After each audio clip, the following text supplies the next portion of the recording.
Hello folks, it's Doug coming to you again, and on the continuing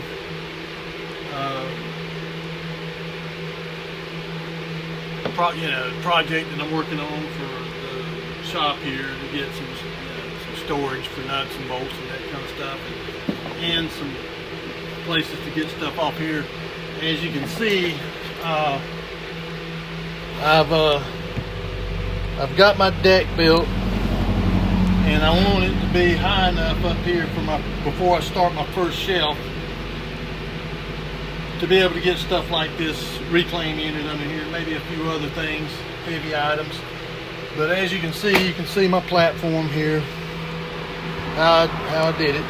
I was going to use down here, I was going to use these 4x4 treated posts. Well, I had some 2x4s treated, and they fit because on this wall over here they got a bevel concrete curb that's beveled down at an angle, and that right there cleared me from having to cut off an angle on the back of it. If I'd have used the 4x4s, I would have had to cut an angle on it. And you can see my platform, I mean, it turned out pretty good. And now I've got this cabinet here. Got a place, for it. I got it up there, and it's nice and pretty level.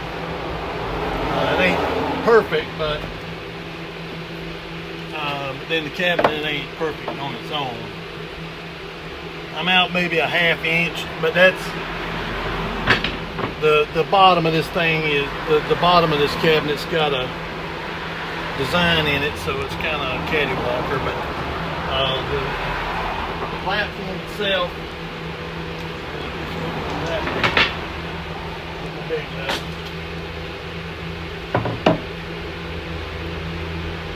It's out maybe a quarter of an inch from here to down to there, and a quarter inch ain't bad in 12 feet or something like this. Now I'm going to start working on the shelves, and I swapped it around. I was going to do the angle shelves. It's going to be here. I'm moving them over to here because if I'm going to have this kind of stuff set in here, I don't want it that close to the door where somebody can just reach in there and grab it and take off down the road. They'll have to actually come in here, and it's going to be a little bit more trouble for them. And I recently, like I said, I use this shelf up here.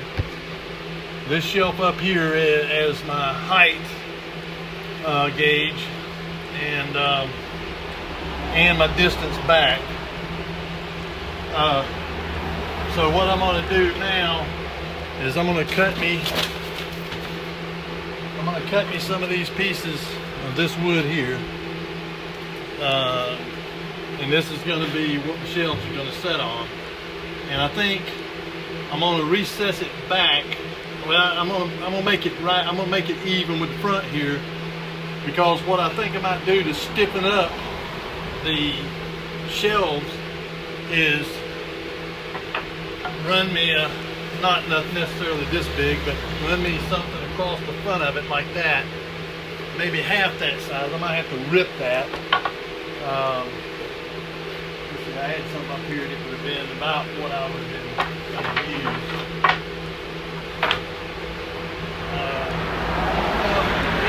Even something like this that could go across the face of your shelf and just stiffen up, because in the middle, it's gonna, even though it's one by, it's not true dimensional lumber. It's like 3/4 by 9 1/4 or 9 1/2 or something like that, and so it might have some tendency to bow. So I want to stiffen it up. I'm either going to put it out across the front, or I may. I was thinking about maybe putting it in the back or whatever, but I think it'd be better across the front. And it can also serve as a stop to keep stuff from sliding out or anything like that. So I know most of you folks are not going to be so stupid as to not know how to cut pieces of lumber. Now over here all I'm going to do on these over here, since they're going to be angled, I'm going to take and do like this.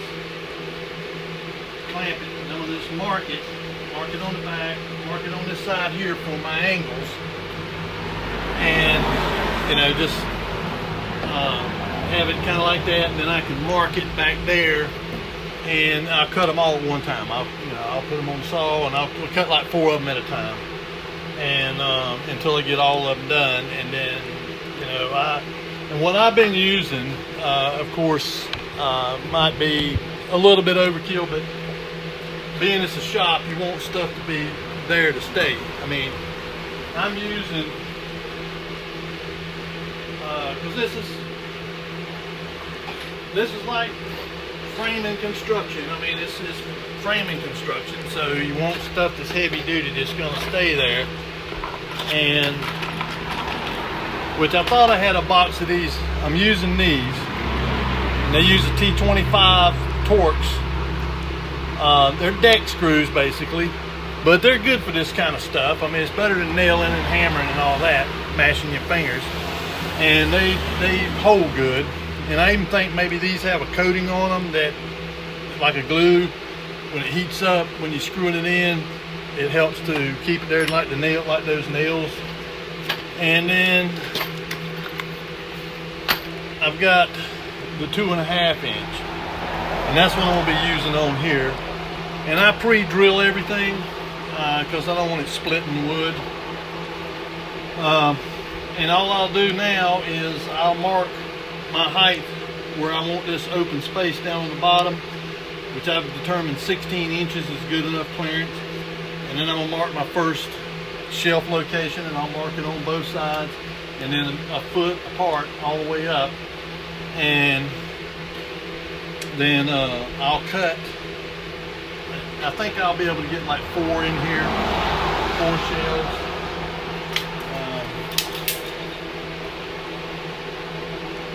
Yeah, that's gonna be, yeah, about right there. That'll be a good opening there. So I'll mark that at 48 inches. Then that way I can put me a shelf here, one here, and then one there, and have some good storage.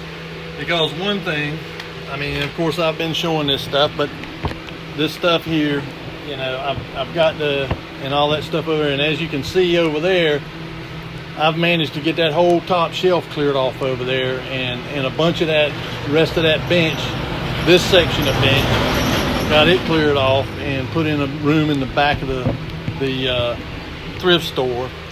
I found some space back there that I kind of moved stuff around, and then I'll have all this space up here to just put stuff that like you don't use that often or whatever, but you need somewhere to put it.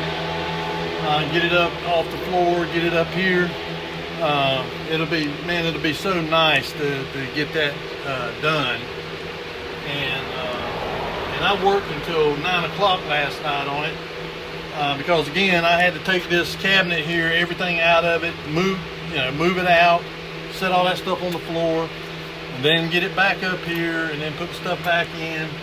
After I done frame this up, well, then we got one, I mean, just a crazy intense thunderstorm last night, and I mean it come a gully washer, and I mean some serious lightning.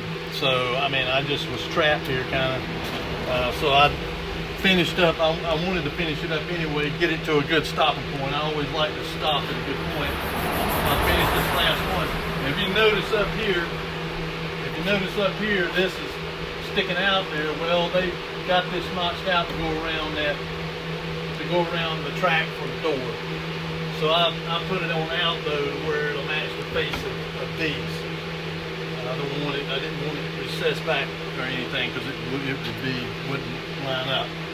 And then I measured it. Every one of them's 4 inches off the face of here, roughly 4 inches off the face. So everything's, and I plumbed everything. Everything's good and level.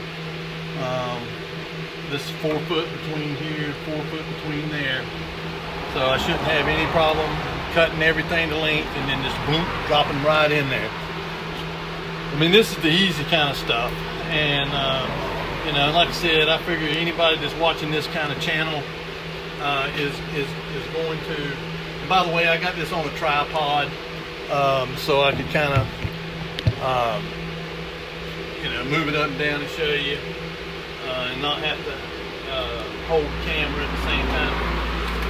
It's kind of a homemade tripod I made a few years back, but this is where I'm at on that. And like I said, you know, this is kind of handyman 101 stuff. It's nothing that difficult about it. And this is dead solid. I mean, these days, you know, it's there to stay. And using those 3-inch screws and stuff, 3.5 inch rather. Once they tie it all together, you can't move this thing. And you'd have to take every screw in there and back out to get this thing apart and get it out of here. I mean, you tear the walls down trying to get it out. But anyway, just another little update on it, and then I'll do another one when I get it finished. And so I'll see you folks later. Have a good day.